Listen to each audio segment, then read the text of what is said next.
Okay. Welcome to the 2004 Extraordinary Technology Conference. Hope you're having a wonderful afternoon here. My name is Michael Riversong. I'm a school teacher from Cheyenne, Wyoming. Have been involved in Tesla technology in various forms since 1984 and was a volunteer with the old International Tesla Society. And my background is as a consultant. I've had access to a secret dictionary used only by human resource managers, and in that dictionary, under consultant, it simply says, an unemployed person who happens to own a three-piece suit. Our first speaker today is Larry Oya. There are many possible ways to pronounce his last name, so this is the correct pronunciation. Larry has been working with George Wiseman, who's one of the greats in this field, who unfortunately is not with us today. Larry is a distributor for the Water Torch Collective, which was basically started by George. He wanted the best water for a machine, but he found the best water for the human machine. We're just beginning to understand the technology possible with pure water. He's describing himself as a common man, a consumer. He has a background, 30 years in the construction industry. Now he's working a lot with Brown's gas, which he's going to explain further, one of the major developments in this new technology.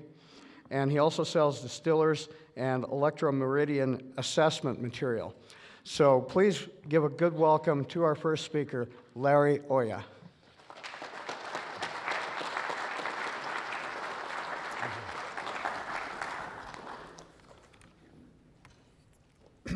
This is quite an opportunity. I'm a little bit taken back. I had never pictured myself doing something like this, but as things have it, here I am, and I'm enjoying every minute of it. When I was a boy, my father, who was a mechanic, he would say, someday they're going to be able to drive vehicles with water.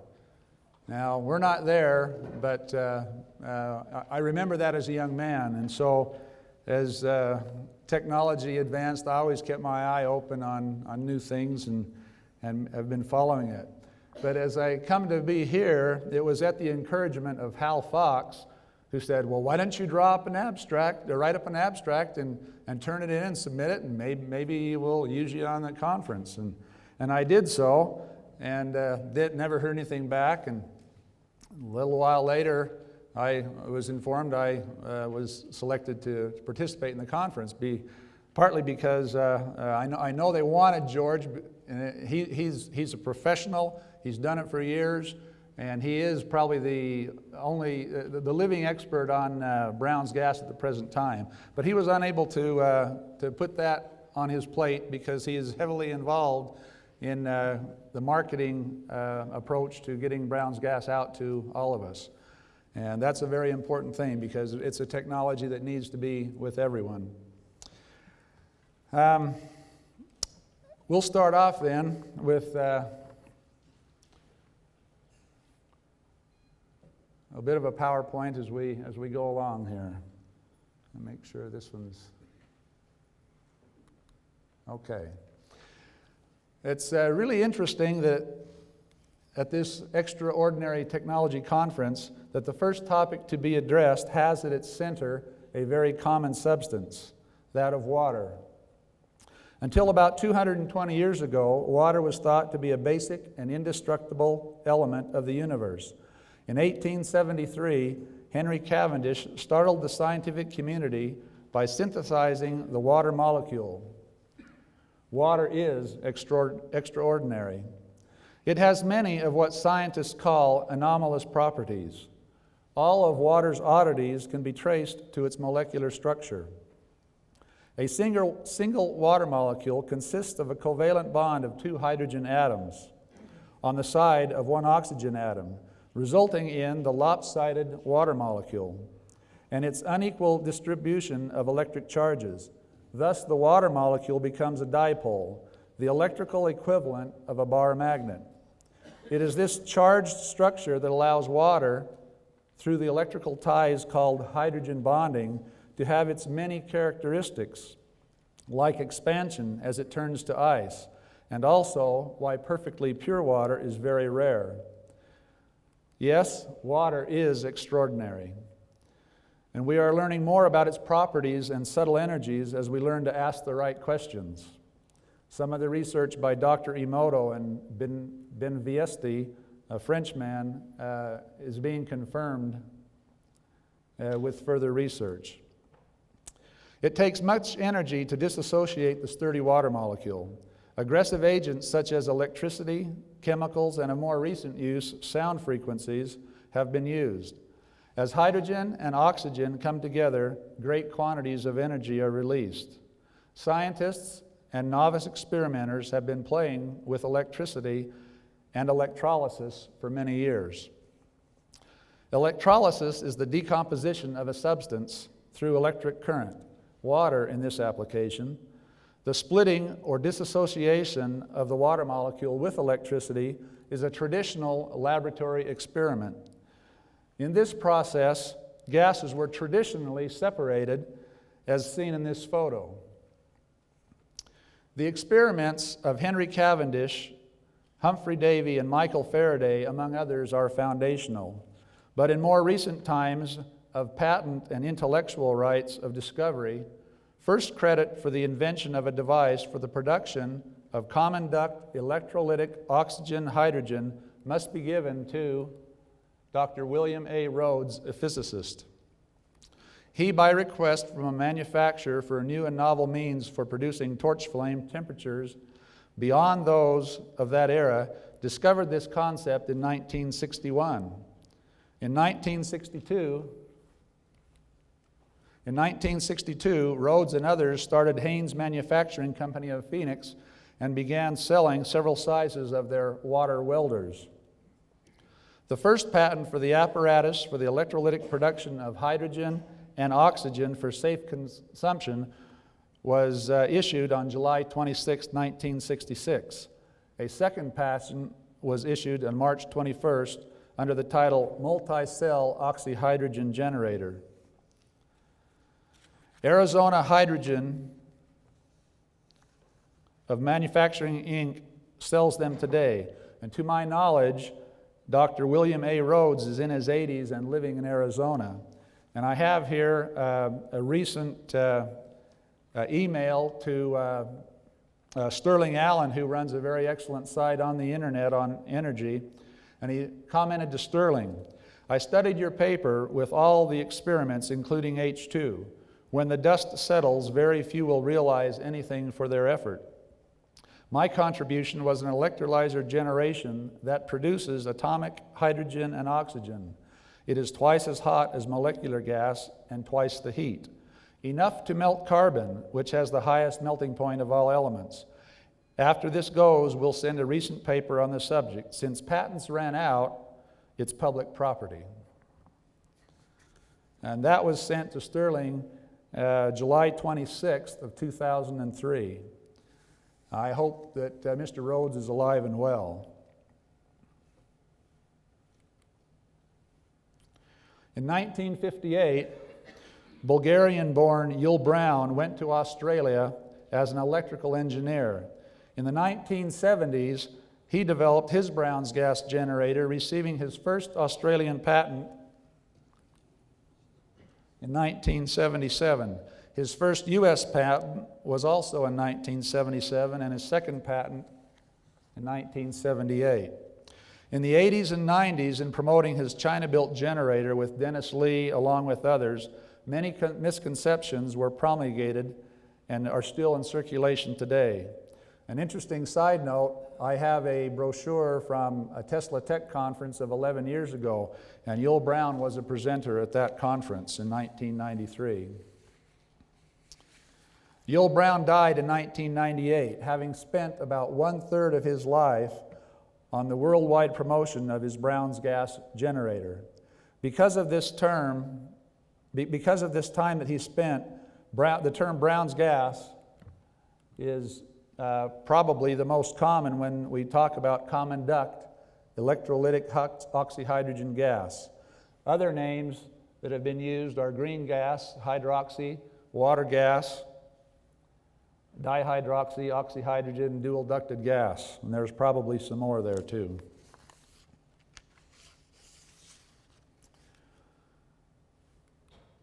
George Wiseman of Eagle Research started an independent research program on Brown's gas in about 1993. Drawing on his research in alternative energy and abandoning the traditional electrolyzer technology, he achieved a superior electrolyzer design. That design is sold today by Eagle Research and Water Torch Collective, a marketing company formed in 2001. Today, several sizes and designs of the generator are being offered by the following companies worldwide. Now, this list is not inclusive. The generator has been being produced in various forms for nearly 40 years. Much of it has been in the jewelers and the dental industry. The designs on these machines that were put out by these companies, most of them had used an older design which is using a transformer, which was, as George found out, a waste of energy and a great amount of weight that was not necessary. We have, of course, Arizona Hydrogen in Arizona, and they put out about 3 or 4 models, mostly for the dental and the jewelers industry. Better Technology Trust, Better World Technology, Dennis Lee Groups, Best of Korea, Best Norinco of China. These are all the Yul Brown versions. The Oweld gas generator from Italy. It's also being sold by Mario Di Maio. That's also out of Italy. Generating Solutions is a company out of Victoria, and they have a machine similar to what George Wiseman has developed. The Okai Corporation, the Water Gas, the Aqua Torch, and the Stan Rubenstein Company. These are all ones that are selling specifically for the smaller machine with the transformer, selling them to the jewelers and dental industries, among other types of industry.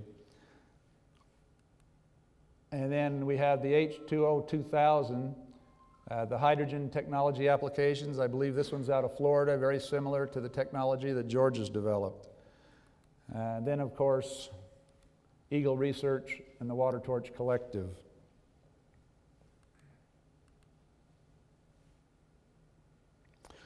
I'm going to go back right here. Okay. This list is significant. 10 years ago, when Yul Brown was here, you didn't see this type of list. There are more that are not on here. But that list is significant because this substantiates there is a growing market for Brown's gas. These are the companies that are manufacturing Brown's gas machines, or the other names that it has been called. That tells us there is an opportunity here for entrepreneurs who want to get involved with the Brown's gas technology. Okay, so we ask, what is Brown's gas? The answer depends on who you talk to and what you are really asking. Varied opinions have been offered by critics and researchers and promoters such as Eric Craig, Don Lancaster, Ton Napier, David Howe, Todd Knutson, David Enos, Jerry Decker, Bill Beatty, Dennis Lee, Yul Brown, George Wiseman. The list goes on. There's far too many to list. In 40 years, there's been much debate. Elements of truth are found in all their comments, mingled with misunderstandings. One reason there's been so much misunderstanding is that prior to Brown's gas research, literature and data available focused on traditional electrolysis, the separation of the gases. Using that data led one to an apple-orange type comparison. Calling it a very complicated reaction, Dr. William A. Rhodes, physicist, wrote, "Of all the elements, hydrogen and oxygen should hold no secrets. Yet in this example they do, and have been troublesome. Many experts in such gases contributed important knowledge, hoping such would answer our questions. Their offerings were for tank gases, but these were not tank gases." So, for our definition, we're going to go to the research of George Wiseman. What is Brown's gas? The scientific answer is the total mixture of gases that evolve by electrolyzing water in an electrolyzer specifically designed not to separate the gases. The Brown's mixture consists of diatomic hydrogen, diatomic oxygen, and water vapor. The technological innovator answer is the total mixture of gases that evolve by electrolyzing water in an electrolyzer specifically designed not to separate the gases. The Brown's gas mixture consists of diatomic hydrogen, monatomic hydrogen, diatomic oxygen, monatomic oxygen, water vapor, and electrically expanded water.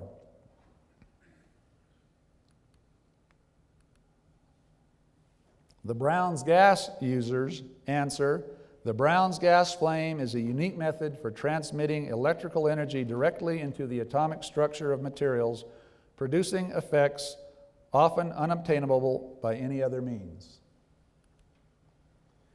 Now, to give you a little bit of idea of what makes the Eagle Research electrolyzer different, we're going to do a video clip right now of George Wiseman explaining some about his electrolyzer.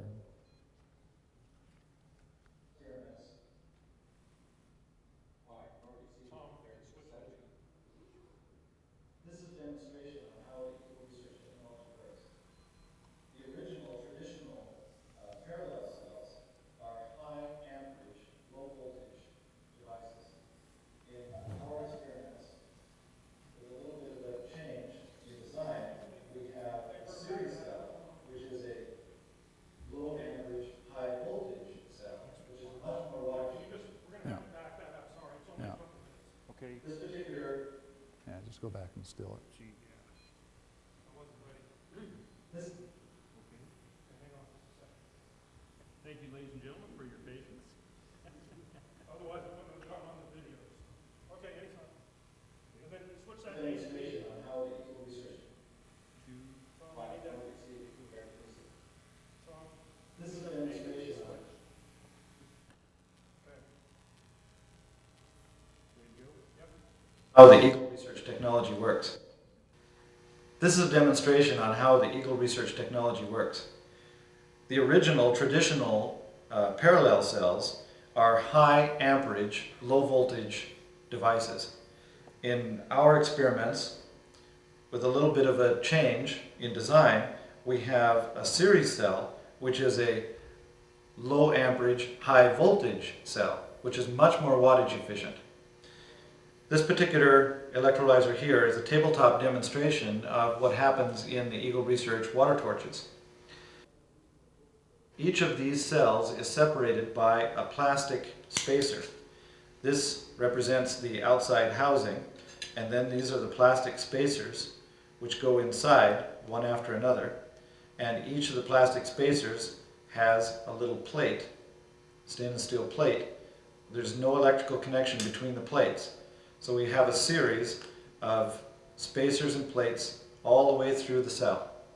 And the way the electrical energy gets from one side to the other is it goes through the electrolyte. So there's a plate at the end, then a little bit of electrolyte to the next plate, and then electrolyte to the next plate.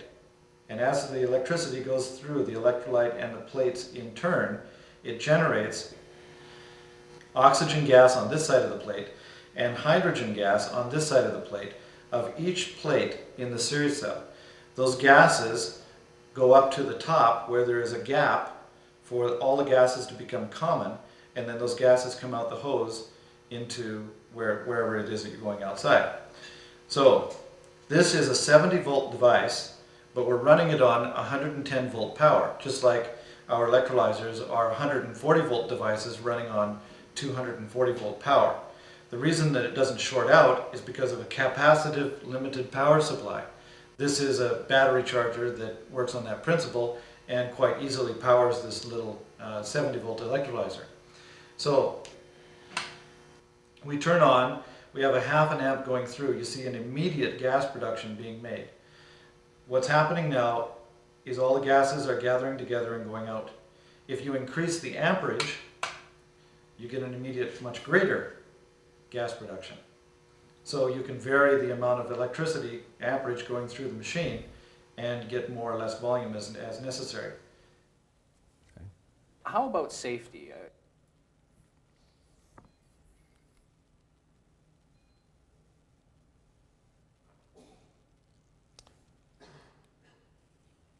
Okay, let's address now some of the uses of the Brown's gas that fall into the category of misconceptions. Desalination, atmospheric over-unity engine, welding iron, implosions, powering vehicles and home uses. This is all with straight Brown's gas. These are not practical, mostly because even though you can do it with Brown's gas, at the present time, none are practical and they're far more costly and they waste a lot of energy. So obviously, we classify these areas as misconceptions because even though it works, it's just not practical. The important thing to remember, though, is that there are many applications that are economical. And as we go over this list, we'll try to explain what some of those are. For welding other than iron, using the puddling method, it's very, very accurate, very efficient. The nature of the flame is such that it brings the materials up to their melting points extremely fast. And as a result of that, you can see it does things like fusing and brazing and soldering quite well. Some of the things it can weld is, of course, the glass, the copper, aluminum. Cast iron does very well, gold and the platinum. Towards the end of this show, I'll show a picture of an oxyhydrogen welding done on glass, and I think you'll find it quite interesting what they've done with it. In the cutting application, you'll notice a figure in there of $300,000. From George Wiseman's market research, he has found that there is an income potential for the cutting gas in that area, and it's been well accepted. And that's the single market that he's going to be focusing on initially. Down there at preheating, there's a story that George has told of a company that was needing a preheat gas. They bought a 3,000 liter per hour machine and paid $400,000 for it. But with that machine, they were able to underbid their competitors and have been very successful in their business, which was welding large stainless steel piping, 2 and 3 foot in diameter. But they used it for the preheat gas. Flame drilling. I'm a little bit closer to that one. There was a company in Romania, I believe it was, that bought a machine specifically for flame drilling. They have a special tip you can put on your hose that bores through. And the reason they needed flame drilling is the buildings they were working in were not solid enough and they would fall apart with a hammer drill. And so with flame drilling, they just drill a hole, leave their tip in, and it acts as a conduit, and they didn't have their buildings falling down. And flame polishing, I come across that when I obtained my plastic housing, my acrylic housing for my Brown's gas machine. I saw firsthand what they use hydrogen for in the plastics. They call it flame polishing. When they cut the edge, they hit the flame on it, and it melts it sufficiently to make a polish on the plastic edges. So there is market feasibility for those applications. Now, there's more applications that we'll discuss here for a moment. Evidence exists for these, but more research is needed for them. And that's something that we're going to talk about now. The pure new water manufacture. One of the first things that happens when you Brown's gas, you put it on like a piece of steel, the first thing you see, of course, is water forming. With the research that's been done in water, water has a memory, if you want to call it that. It's programmable. You can erase it, you can reprogram it. In this case, they're feeling that this is new water and has some possibilities to be used in that way. Hydrated water for health. Because of the absorption of the hydrogen, oxygen, and the electricity that's involved therein, there's some feeling that there's charged water. Now, all these that we're talking about, Eagle Research has documentation on.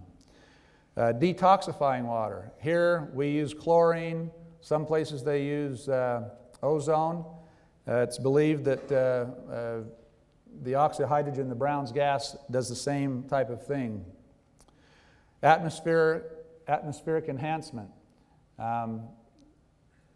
In some areas of the country where it's really dry and people have to use a humidifier, running the Brown's gas does a similar type in moistening the air. Muscle relaxation and pain relief. I have had personal contact with a chiropractor in Spokane, Washington, and he uses it for pain relief. And I often thought, well, how can he use it for pain relief? And then as my mind was clicking and thinking about that, I thought, he's hydrating from the outside in. You know, we drink water to hydrate ourselves, and we get the hydrogen and the oxygen that way. But this chiropractor is using the gas to penetrate and get hydration from the outside in, which gives pain relief. We'll take questions at the end, and just keep that, and we'll take care of it then. The speed healing of wounds. Hydrogen and oxygen kills the anaerobic microbes. Helps plants to germinate and grow. That's again by using the water that's been treated with Brown's gas. The neutralization of radioactive waste. Yul Brown had documentation on that, and there's been documentation in Canada on the same thing. And I have copies of all those here that you're welcome to look at through the course of this conference.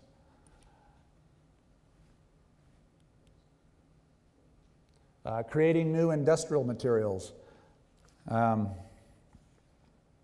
It can make and weld rubies, weld sapphires, and take feldspar, which is 30% of the Earth's crust, and it can make a hardness factor of 9 in what they call a moonstone. Transmutation. Eagle Research has evidence of 2 ways that new materials are developed that weren't there prior to the treatment of Brown's gas. Inexpensive toxic waste disposal. Using enclosed chambers with Brown's gas, you can vaporize PCBs and other things. Vastly increase the recoverable ore. This is valuable for old mines, new mines, and taking the old ore, and because of the nature of the gas, you're able to obtain more of like the platinum group metals. It's been used as an underwater breathing gas by the U.S. government in testing, because there's less bands using hydrogen oxygen than there is using helium and nitrogen. Super efficient room heating through the use of catalytic materials. Surface treatment of materials. Iron can become rust resistant and hardened, and brick and cement can become corrosion resistant and waterproof. Combustion enhancement. It's viable and available, not using straight Brown's gas because it's not economically feasible, but by using a technology that Eagle Research calls HYZOR technology, they're able to supplement your fuel and get better fuel enhancement through the Brown's gas.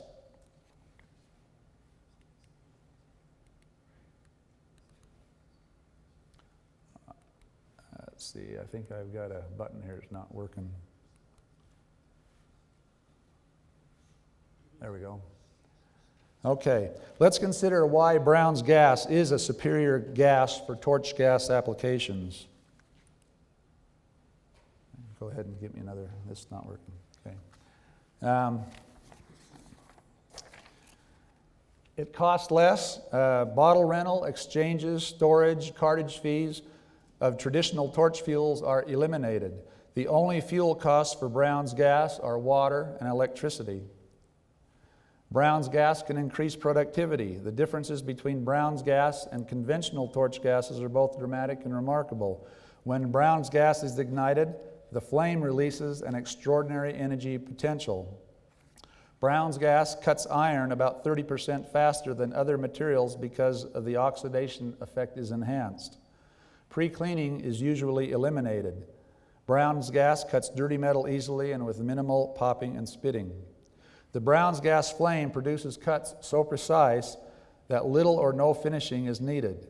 Torch tips are virtually maintenance-free, and oxygen bottle exchanges are minimized. Since Brown's gas is created on demand, you won't run out of gas in the middle of a cut.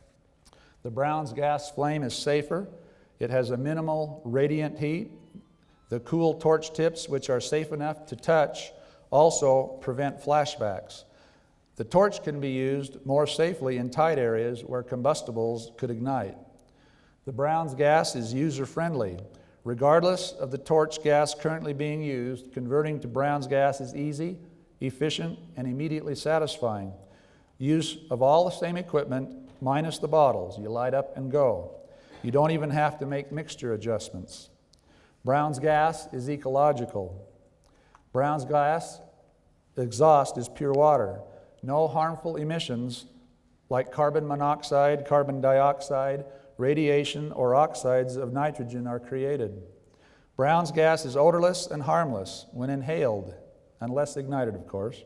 In fact, hydrogen and oxygen mixtures have been tested as an underwater breathing gas mixture. Brown's gas is inherently safer than conventional torch gases because it is lighter than air, diffuses rapidly in the air, thus becoming non-combustible. Brown's gas is the only torch gas that can easily meet U.S. government standards for both zero pollution and no storage of combustible gas in enclosed areas. The Brown's gas flame characteristics. Let's go to the next one too. One more. It's got a laser-like flame, it's long and thin, and it has an implosive characteristic to it. It'll suck in the smoke as you bring it into a substance. It's cool, it has a radiant temperature of about 274 degrees. Now, that's a radiant temperature, that's not the flame temperature. It is inherently the correct mixture, 2 hydrogens to 1 oxygen. Minimal flare-out, does not require atmospheric oxygen to burn, does not deplete oxygen in the area. It can burn in a vacuum. The flame energy is controlled by the volume of the gas, the distance from the work. This allows the operator extreme precision and flexibility. There's no harmful radiation emissions. The clean exhaust is pure water. The flame is easily shut off and restarted. Brown's gas reverts to pure water when burned. It's unique and efficient medium for transmitting electrical energy into materials. Water and air dissipate the electrical energy with minimal heating. And it's 3.8 times the energy potential of a diatomic flame of equal mass. Okay, we'd like to show another 2 segments of the DVD.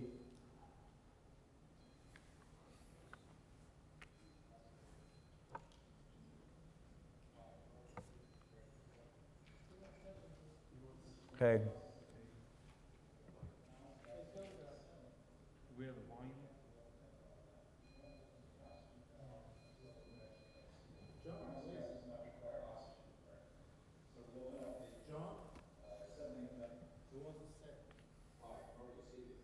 Okay. He wants to start that over. Hold on. Did I make a mistake there? See, Yeah, you got to go segment number 3, so you got to go back. 2. Yep. Okay. Now, can you hear that? No, touch A, I mean, touch B if you would. Can't hear it over here. We had to Okay, hang on just a second, sorry. Yeah, you should have a direct feed from over there, Tom.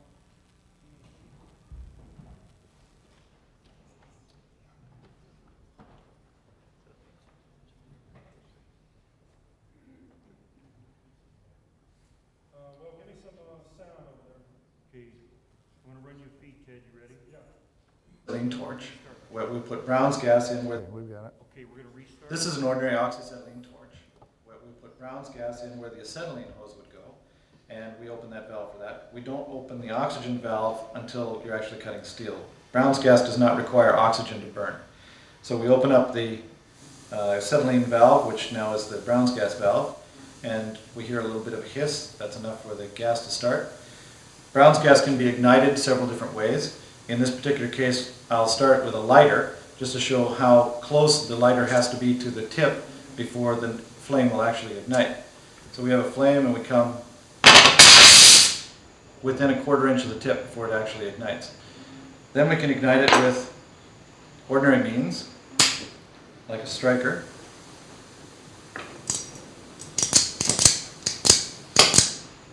And we can ignite it with a nice little device that we like to use here in the shop, an igniter.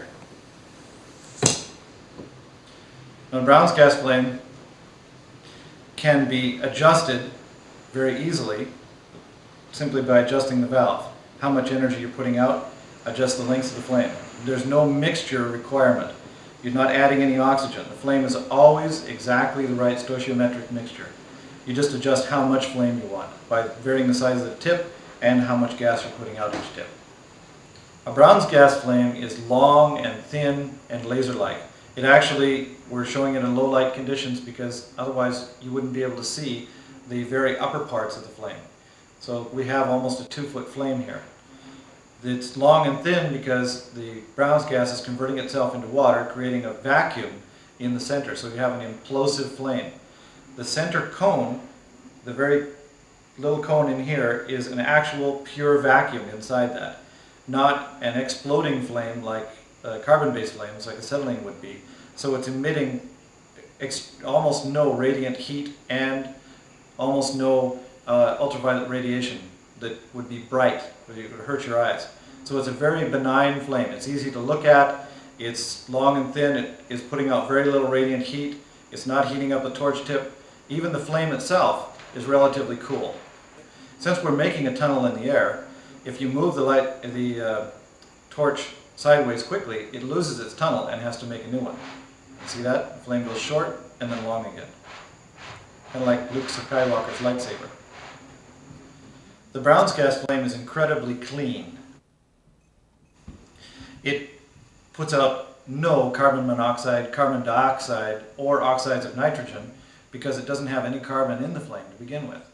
So that's one reason the flame is not specifically yellow, because the carbon burns yellow. The flame tends to be blue because we're burning water.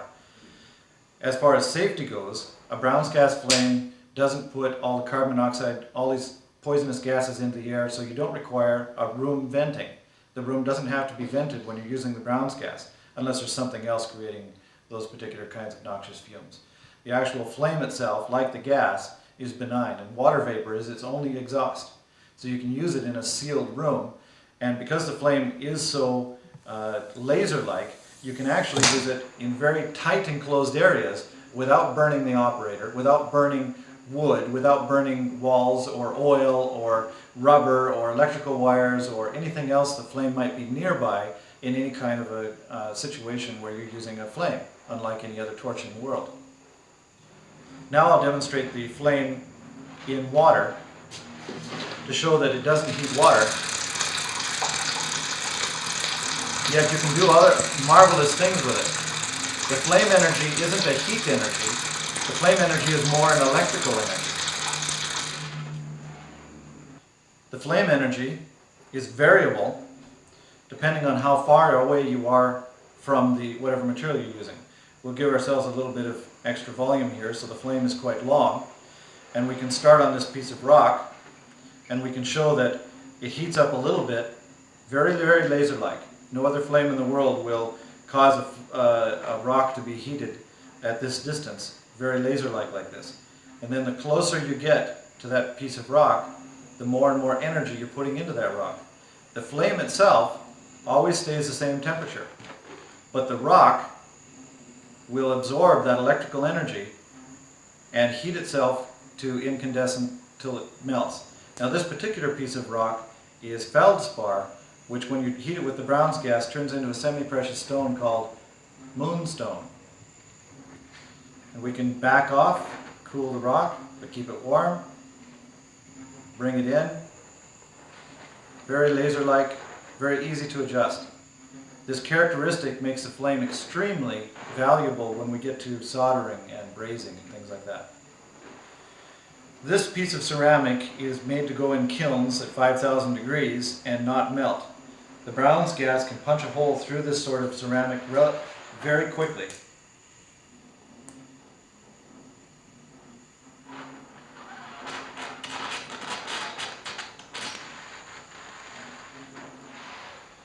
Brown's gas will punch holes through the best ceramics in the world. In fact, the higher heat resistance that the ceramic has, the faster Brown's gas will punch through it. Because Brown's gas is putting a different kind of energy, not a heat energy, but an electrical energy, directly into the material. And the material, if it's resistant to heat, will heat up. It has to, as the energy is going right into the molecular structure of the material. Brown's gas starts as water and ends as water. What we'll do is we can show that it's condensing on the steel.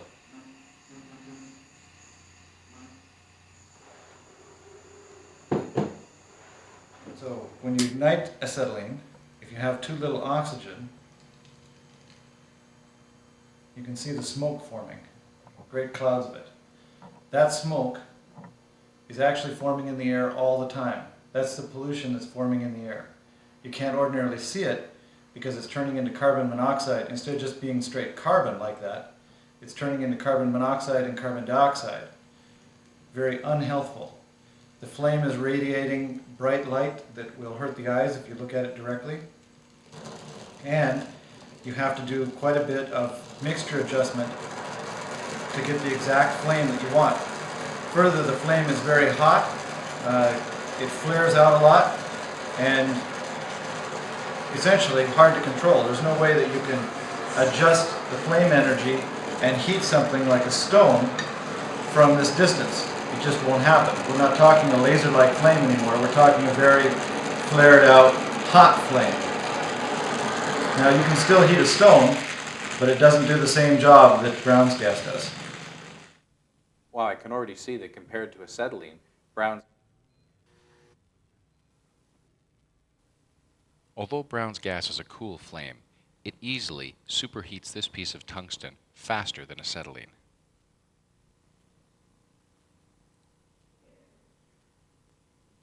The laser-like flame focuses the energy where you need it, allowing you to work quickly and effectively without heat hardening.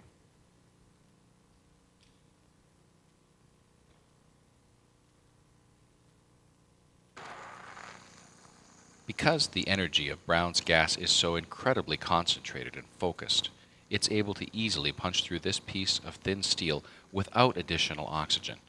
Acetylene, on the right, isn't able to do this, and in fact is only able to heat the material.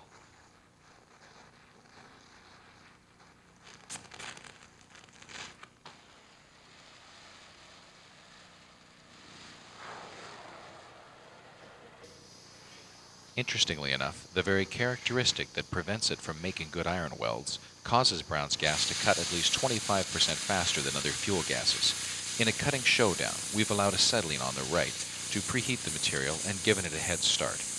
Brown's gas easily outperforms it.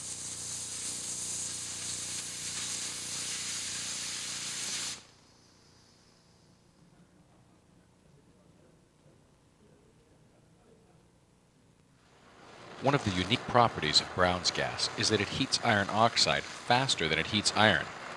Notice here that the iron oxide is already beginning to cut. Acetylene on the right can't cut iron oxide.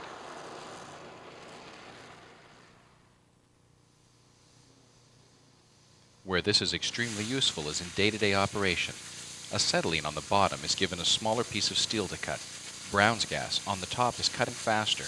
The operator deliberately misses his cut. Brown's gas can immediately restart the cut and continue on the same line, and still outperform acetylene.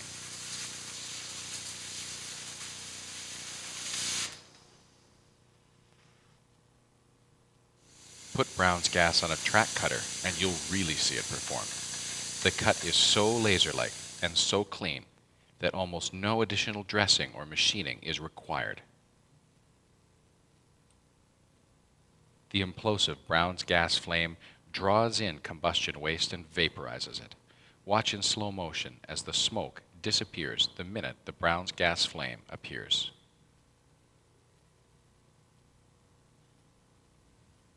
The versatile water torch can braze brass to brass, copper to copper, brass to copper, copper to mild steel to mild steel, stainless steel. It can solder copper, weld aluminum, weld cast iron to mild steel, weld copper, weld glass, weld quartz, and even weld steel to brick.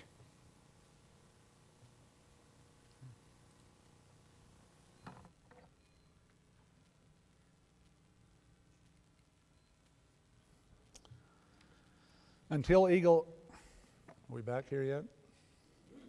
Yes. Test. We ready to go? Okay. Until Eagle Research stepped up to the plate, Brown's gas machines have been big, heavy, expensive, and great hogs of electricity. They've also been unreliable and very expensive. Technical support has been extremely poor or non-existent, mostly because the machines require technicians that don't even exist in today's industry. These lacks created huge market resistance to the Brown's gas as a viable alternative. Eagle Research has changed all that, and with a leap of innovation, they've made machines that are simple, small, lightweight, and efficient. They support the machines they sell, and they're manufactured in North America. They literally wrote the book on Brown's gas so they can help technicians train themselves. Conventional industry is only just beginning to be introduced to the unique qualities of Brown's gas and its vast and fabulous uses. By comparison to traditional industrial gases, Brown's gas is safer, more efficient, and dramatically cost-effective. This little chart shows if a cutting, based on the volume of cuts that a cutting shop would make and the cost. In my Brown's gas brochure that we have, it gives the costs and the figures that were used. But as you can see across the board, the only one that even comes close is plasma. And yet Brown's gas can beat plasma for the cuts that that shop was doing. The cuts were made, the calculations were made using 1-inch steel, cutting 1 inch. Eagle Research has made this a proven and commercially practical technology. Now the big question is, who would want to buy a Brown's gas machine? There's lots of technologies that could use it. But what's interesting is I've been fascinated by technology. I don't do a lot of cutting, but I bought one because of my fascination with it and plan to help market the machines. I've been to high schools to demonstrate and show some of the properties of the Brown's gas. But who would buy one? Anyone who spends more than $20 on torch gases and bottle-related costs per month will be interested in switching to Brown's gas. Anyone who is or is interested in doing one of the growing lists of applications. Examples would include reducing fuel-related costs for both internal and external combustion, or treating water to make it healthier to drink, or some of those others that we've mentioned previously. Anyone who wants to do things that can't be done with other technology, like make transparent semi-precious stones called the moonstone. But most people are really looking for an answer to the next question. What can Brown's gas do for me? Of course, the answer depends on what your needs are. If you need industrial torch gases, the answer is point for point. Brown's gas is the gas of choice. If you want to neutralize radioactive waste, then Brown's gas is the answer to the largest problem the nuclear industry faces today. If you are in ore concentration, then the answer is Brown's gas helps recover extraordinary volumes of metal, even from ores that were previously resistant to traditional techniques. We are finding more Brown's gas answers every day. Like other technologies being presented here this week, it is a technology with so many practical applications that it will literally change civilization as we know it. Eagle Research has invented the machines that finally make Brown's gas practical. They are available now, and you can be a part of it. So the final answer, Brown's gas is a technology that will change your life either directly or indirectly. There's opportunity there. Brown's gas is simply water in a special and unique form. This high-energy form of water has the capacity to positively affect every aspect of our lives. It can enhance our health, dramatically lower the cost of manufacturing products, improve the environment, and even neutralize the radioactive waste. It sounds too good to be true, we know. In fact, even once you experience this gentle, eco-friendly, yet powerful gas, you'll be astounded. And opportunities can drop in your lap if you place your lap where the opportunities drop. This conference is the place where opportunities drop.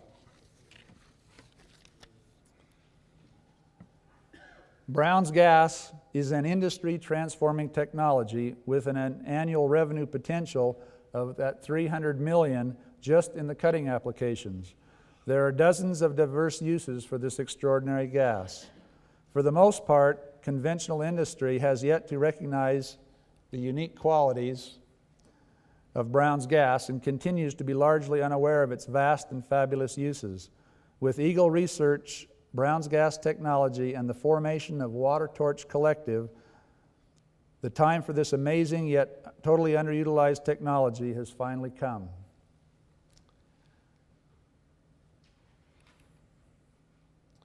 Here at this conference, I do have some limited quantities of the following information. Brown's Gas, Book 1, which gives history. I have about 5 copies of that. Brown's Gas, Book 2. I have about 10 copies, and that is one that tells you how to make your own electrolyzer using parts that you could get from a surplus yard. That's one of the things I like about George Wiseman, is his patent-free technology. Everything he's done, he's published and put on the net in the public domain. I have copies of the Brown's Gas brochure. I have copies of the Brown's Gas seawater burn video, which you saw 3 segments of that today. We can take orders for an ER 1200 today or through the week. And also, there's a Leader of the Pack Brown's Gas presentation in Penticton, Canada, October 15th and 16th of this year, and I have applications for that. Eagle Research will be making several models. This is the model that you see here before you, and some of the specs involved with that. If you're interested in keeping up with Brown's Gas research, Eagle Research puts a newsletter out that's free. That's the website, and you could subscribe to that if you'd like. This is the event in Penticton, which, like I say, I have applications for that, and I believe they have extended the discount for that presentation. However, this one they did say, study about Brown's Gas before you come, because they're going to hit the marketing and the new things they're coming out with really hard, and they won't even tell distributors what's going to be presented at this particular one. Now, this is what I told you. Using oxyhydrogen gas in welding and welding glass and quartz, these are what they call Klein bottles. I think kleinbottle.com.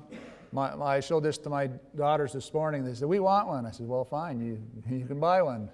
You know, their rejects are $25, but This little one, of course, you know, it's welded, wrapped around, and the only access is that hole in the bottom. And of course, this other picture, it's the largest Klein bottle they've made. It's like better than a meter. Anyway, he seems to be quite excited about it. Water is, again, where it's all at, and that's all this machine does is burns water more or less through dissociation. And just a couple of pictures of applications that you've seen in the DVD portion.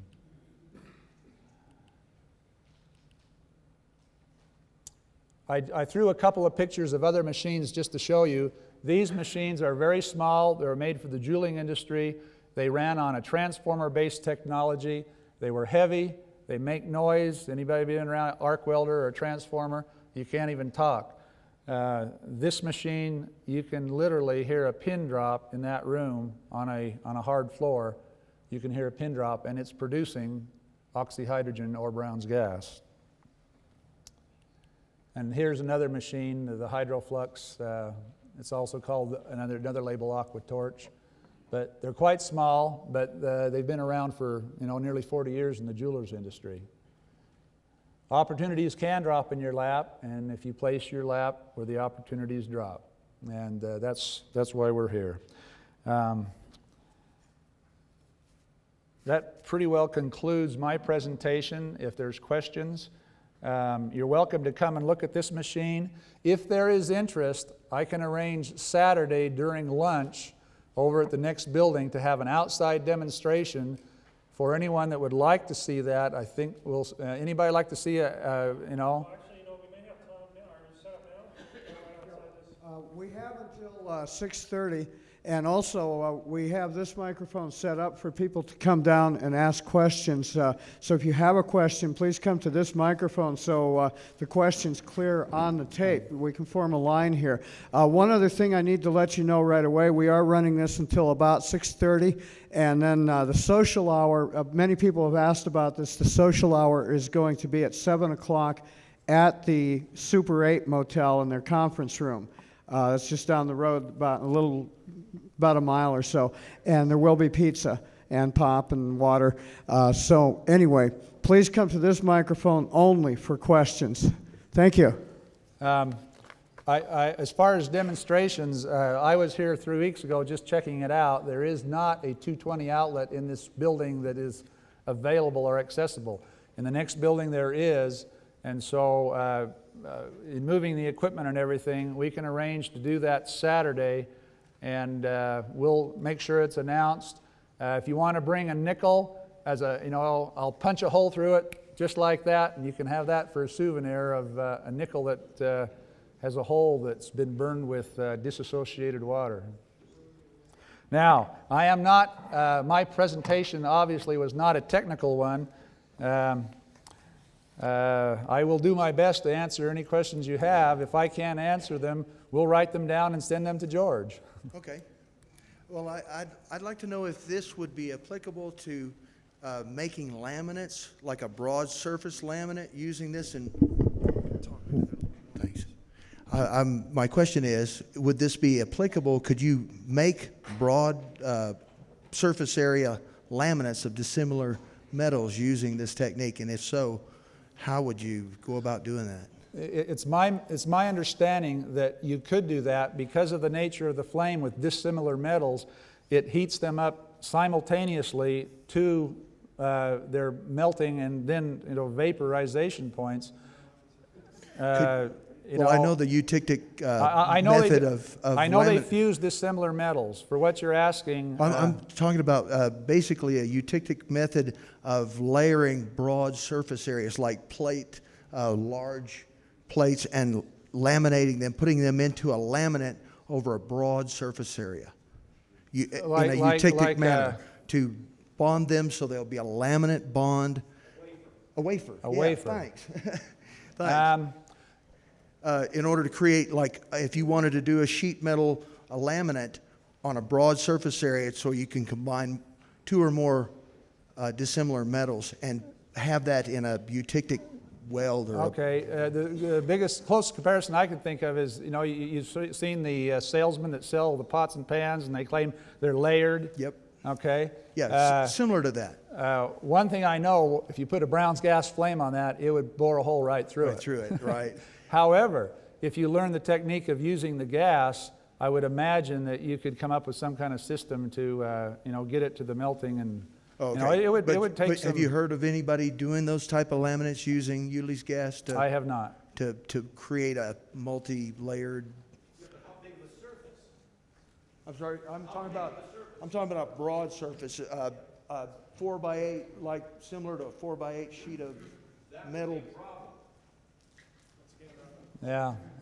It wouldn't be a good idea, or it's I am impossible, or- sure there are gentlemen at this conference that could probably give you a lot better answer. I don't know of a way to do that.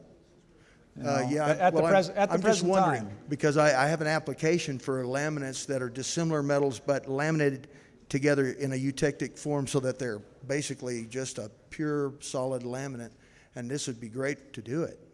It very but well could be. If we could. I just didn't know if there was anything that existed to where you could do that.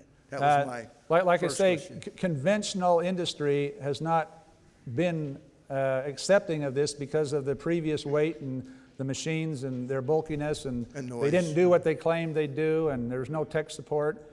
Georgia solved some of those problems, and it's available now for more than just the jewelers industry, which they just use small amounts of the gas. Right. A cutting shop could probably save a pretty good chunk of money if they do a lot of cutting by switching to Brown's gas. Oh, right, yeah, I can see the application there. All right, well, I'll say, I guess it's something we could look into. I mean, somebody's got to have an idea maybe on how to do that, how to laminate. Get on George Wiseman's email and send him the question. Maybe Okay. he'd know. Well, I've got another question, but I'll see about that. It's pretty much not really related, Okay. but it was puzzling to me, so. Thank you. Yes, sir. I got a quick question.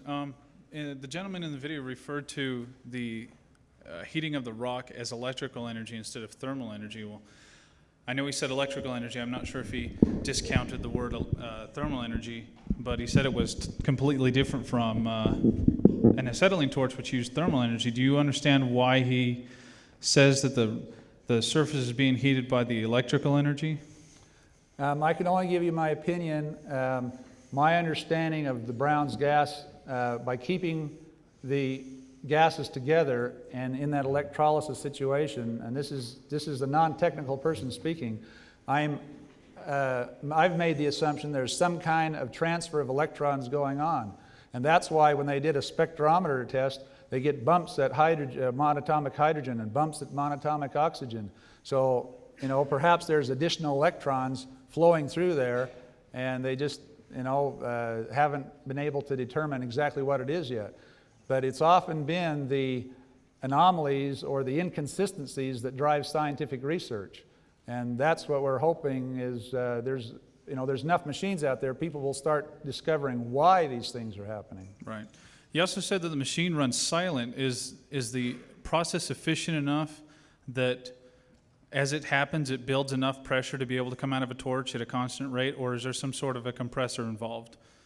No, there is a pressure switch on here, but if you get oxygen, hydrogen gas and compress it too much, you won't be Right, around I very understand. long. I just- But yes, it does create enough pressure. This operates like about 8 to 10 psi, and it's very effective at that. Right. And when it hits the upper pressure, the machine shuts off. Great. And Well, that's good information. I appreciate that. so, All right, thank you, sir. sure. I have 3 questions, and they're easy, difficult, and touchy. First of all, how much does the ER1200 cost right now? The ER1200 right now is $3,500, and that's whether you buy it from a distributor or off the net. Okay. Traditional machines, when I first started looking at them, I mean, they were like $7,000. And that was some with similar type designs. The Yule Brown versions that would put out this volume of gas, I saw anywhere from 11 to 15,000, So George really made some innovations when he made it lighter and got rid of the transformer. Okay. The next one is there some type of organization or research collective that is talking about the different research that's being done with Brown's gas? For instance, as he talked about, someplace where he could talk about the laminating or the health benefits or the energy benefits. Is there any type of collective that's talking about that? Eagle Research and Water Torch Collective, it's pretty well open forum. Okay. That's where, George, because he is patent-free, that's where the sharing of information was what enabled that to happen. And yeah, I mean, Okay. that is available. There's all kinds of information on the net. Some of it is not accurate. Right. Some of it, a lot of it is. Those myth conceptions? Yeah, yeah.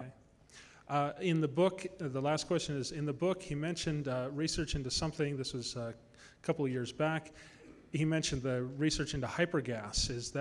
Has that gone anywhere? Is there any new information on that? Not to my knowledge. That was an anomaly that happened, but they couldn't predict when it would happen, or they couldn't make it happen.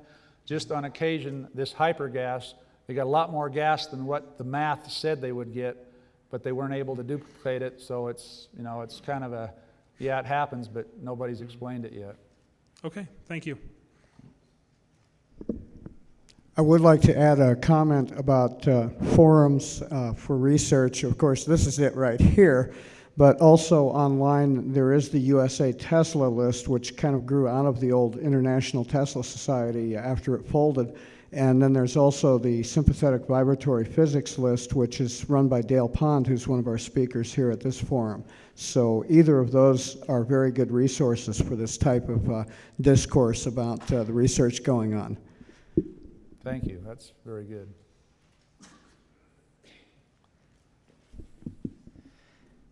Hi, Larry. Oh. I know that George was trying to get the machines UL certified and UL approved. Can you report on his progress on that? I cannot. I know when I talked to him about that before I, became involved, I was very interested in all those kind of things. I do know they said that it's easier to get the Canadian approval of the equivalent of the UL than it is, and then it's easier to get the UL. But I don't know where that is in its progress. Maybe that's something we'll find out in Penticton. I hope so. But in the meantime, hey, they do work and they are safe. I know, I've got one. I've been using it myself for some research, and I have one of George's machines not very far from here, and I'm looking to duplicate some of the work that he's reporting on, and so if people have experiment ideas, contact me and we'll see if we can't do some stuff right here locally. Wonderful.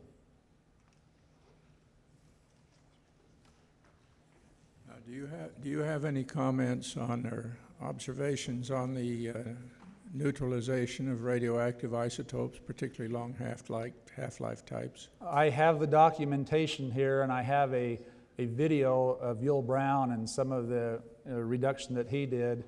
I have it here, but I couldn't tell you much about it because that's not my area of expertise. I know it was 96% reduction in the Canadian tests. What material? Yeah, I'm gonna grab I know right to find that, so I believe it's this one. Do you think there's a way we could get a copy of that or at work, some reference?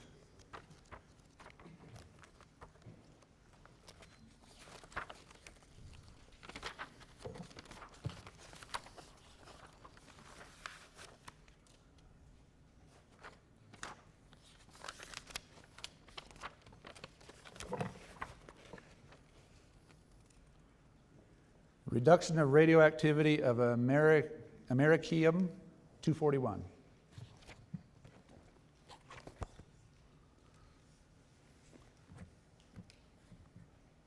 Was there another question? Where do I get a reference for that? See me at the table during the conference, and I will, see what I Okay. can get you there. Thank you. Okay. You know, I did have a question. You do have plenty of time, but I was wondering if you could, for the benefit of the people on the videotape, if you could go ahead and just point out the different things on the machine over there. Give me just a second. If you could hit A here, just a second.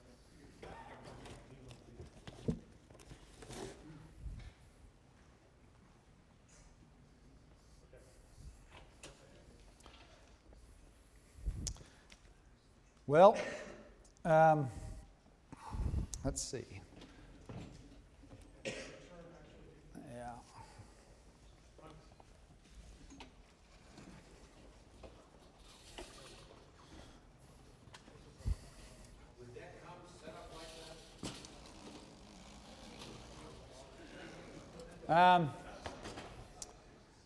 I put, it comes with the yellow housing, of course.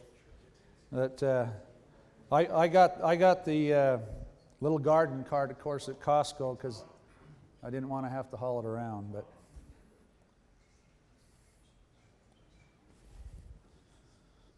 But George was very simple in his design. It just you plug it in, you turn it on, and when the yellow light is on, that means everything's a go. You flip it on, the blue light will start flickering until it gets up to pressure, and then it will go off. And because of the nature of the electrical system he's got, he's told me you can't run it on a generator because it's the speed with which it draws power, generators can't handle it, or the machine can't handle it. He's got a couple of heat sinks right here, and that's all. It's you can run this continuously, and these two heat sinks will pretty well take care of all the heat. If you do get an overheat situation, it'll just shut down until it cools down. The basic model, he has a 3 capacitor system, which would give you about 1,200 liter. 1,200 liter per hour with a 3 capacitor. By adding a 4th capacitor, I have a capacity of about 1,600 liter per hour. And inside this tank is just like the little clear one you saw. Inside the tank, there's plastic spacers and stainless steel plates. One of the things that I am aware of, any static spark can be, I mean, these machines are built to withstand an implosion on the inside or a flashback. That's why George would recommend a bubbler, because the bubbler, as the produced gas comes out of the machine into the bubbler, that would prevent, a spark from getting back into the machine. This is my second machine. My first machine, I was anxious to try it, and so I got it up and running, and my brother and I, we had a flashback, and the old gauge right here just went boom, because it created a vacuum in there, and then it started building up the pressure again. Do you have a way of automatically refilling water as it's consumed? At present, no. Right now on this machine, it's filled right here through this little louvre valve, and it doesn't take much water to last you quite a while. If you had a perfect dissociation into the monatomic, which it isn't, but if you did, 1 liter of water would equal 1,860 liters of gas. George rates the efficiency by how much he feels is what he calls the Brown's gas, which has some signs of the monatomic hydrogen and oxygen in. Lye, sodium hydroxide. The question was, what do you use for the electrolyte? There are other electrolytes that may work, but this is the one that is the I just went down to the store, grocery store, and bought some pure lye. So. Okay. I think it's time to go ahead and cut off the formal part of the presentation, and if you have some questions, you can gather around afterwards. I'm sure we'll have a good crowd there. And want to thank you all for being here and for your attention and time. And we will see you at the social about 7 o'clock or so at the Super 8.